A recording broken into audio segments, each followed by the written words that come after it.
Oi, tudo bom? Em mais um vídeo da série Engenharia no Cinema, hoje eu vou falar do Empire State Building. Gente, esse prédio, ele já começou icônico e ainda hoje ele é muito importante, não só na história dos Estados Unidos, como a história do mundo. Ele é o 31º prédio mais alto do mundo hoje em dia. Ele tem 102 andares, que totalizam 381 metros. E como ele também tem mais uma antena, totaliza 443 metros. Como eu falei, ele já foi icônico desde a época de sua construção. Gente, todo o processo de concepção até o dia em que o prédio foi inaugurado levou apenas 20 meses. De construção, ele levou 13 meses e meio. Isso assim, gente, naquela época, até hoje em dia isso ainda é difícil, tá? Os chineses, eles são muito conhecidos pela velocidade na construção, mas esse prédio foi entregue assim, quase na velocidade da luz. Hoje em dia, ele pertence ao Empire State Real Trust e ele é um prédio muito interessante também, porque ele tem uma certificação que se chama certificação LEED, ele é o nível Gold, que é uma certificação que meio que indica que aquela construção ela é sustentável.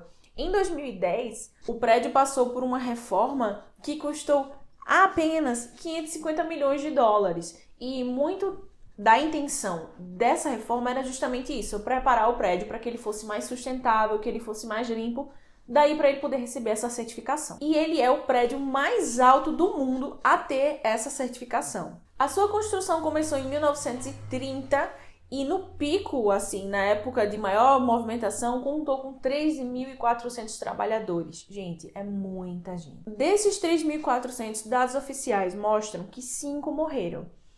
É um número triste, porque querendo ou não, são 5 vidas, mas considerando, e vocês vão ver nas imagens que eu vou botar aqui, o nível de segurança que existia, que era menos 50, né? Menos 50. Não existia segurança. Considerando que houveram 3.400 trabalhadores e 5 morreram, assim, obras ao redor daquela mesma época tiveram uma taxa de mortalidade muito maior. Esse prédio, ele foi construído justamente para essa corrida, essa competição de ser o mais alto do mundo. Ele fica na Quinta Avenida, que é uma rua extremamente famosa, e antes ali existia um hotel. Então, o processo de construção começou com a demolição daquele hotel, para poder ser colocado esse prédio ali. Como ele foi concluído ali na década de 30, ele pegou, gente, aquela depressão lá nos Estados Unidos e ele não foi rentável até 1950. Esse prédio, ele foi construído para ser empresarial e, enfim, outros tipos de sala, mas especificamente salas para aluguel empresarial. E a maioria não foi alugada, porque assim, a economia americana estava em crise naquela época. Mas em 1950, ele foi quando, digamos assim, ele passou a dar dinheiro, a lucrar. Uma coisa triste é que em 1945 ocorreu um acidente. Um avião colidiu com a face norte do prédio, entre os andares 78 e 80, causando 14 mortes. Não foi um atentado, tá, gente? Foi puramente um acidente. Um piloto estava fazendo um voo de rotina e tinha um grande nevoeiro na cidade. Ele foi voar abaixo do nevoeiro, mas ele estava na rota de colisão com os novos prédios e infelizmente isso aí aconteceu. Com menos de uma semana, o prédio já estava aberto novamente, mas infelizmente as vidas a gente não tem como trazer de volta. Esse prédio, ele custou 41 milhões de dólares na época e o seu design mudou 16 vezes durante o projeto, no caso, o primeiro projeto de concepção até que ele fosse entregue. E ele foi entregue antes do prazo, tá? Então, apesar desse tempo já ter sido muito curto, ele foi entregue 45 dias antes do dia final e ele foi entregue também com um orçamento mais barato. Ele economizou 5 milhões de dólares. Então, além de ter sido entregue antes, ele foi entregue custando 5 milhões a menos. Para vocês terem uma noção da altura desse prédio, ele é maior do que a Torre Eiffel. Ele tem 60 mil toneladas de aço, aproximadamente 5.600 metros cúbicos de calcário, de pedra calcária ali e granito, 10 milhões de tijolos, 730 toneladas de alumínio e aço inoxidável. Gente, uma operação mega, né? Uma coisa interessante é que ele tem aproximadamente 3.200 lâmpadas, 12 quilômetros de encanamento hidráulico, 80 quilômetros de tubulação para aquecedor, 1.705 quilômetros de cabos telefônicos e 7.450 toneladas de equipamento de refrigeração. Gente, é um prédio muito pesado, muito cheio de coisa.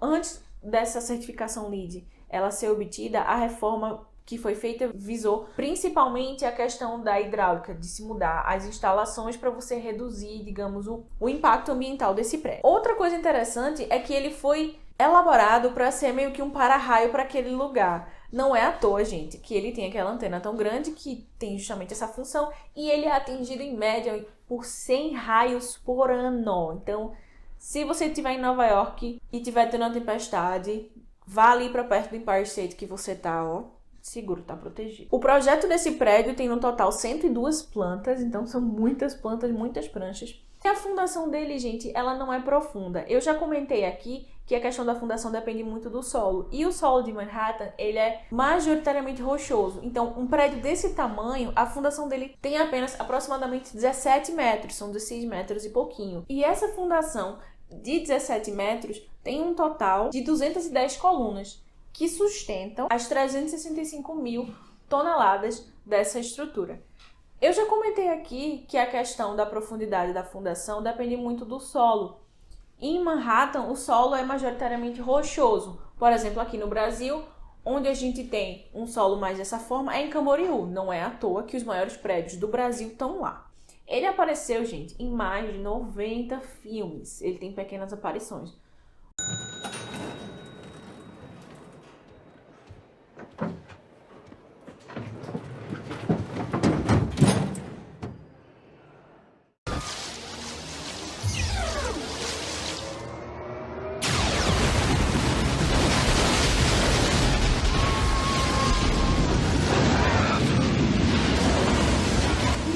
Com certeza com um enfoque maior em King Kong, tanto no de 1930 quanto no mais conhecido, que é o de Naomi Watts.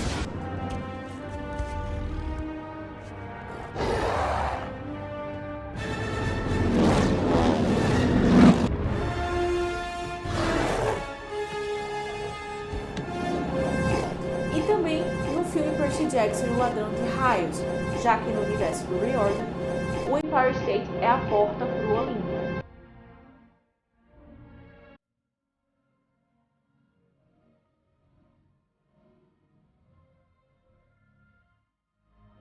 Esse prédio ele foi um modelo de eficiência naquela época, já que no auge de sua construção, no auge da produtividade, eles conseguiam fazer pouco mais de um pavimento por dia. Gente, ainda hoje isso não é muito comum, tá? Nas construções. Eles tinham uma gestão de canteiro de obras muito organizada para aquela época. Eles construíram uma ferrovia para transportar os materiais. Eles tinham um sistema de organização para os materiais chegarem na mão das pessoas. Então, por exemplo, o trabalhador que ia fazer o rebite lá do pilar de aço, ele ia receber aquilo ali naquele momento. Eles tinham já uma separação de grupos pela questão de produtividade. Eles tinham uma organização, uma gestão muito interessante. Claro que é muito importante ressaltar, e vocês estão vendo através das imagens, que naquela época a gente não existia segurança do trabalho.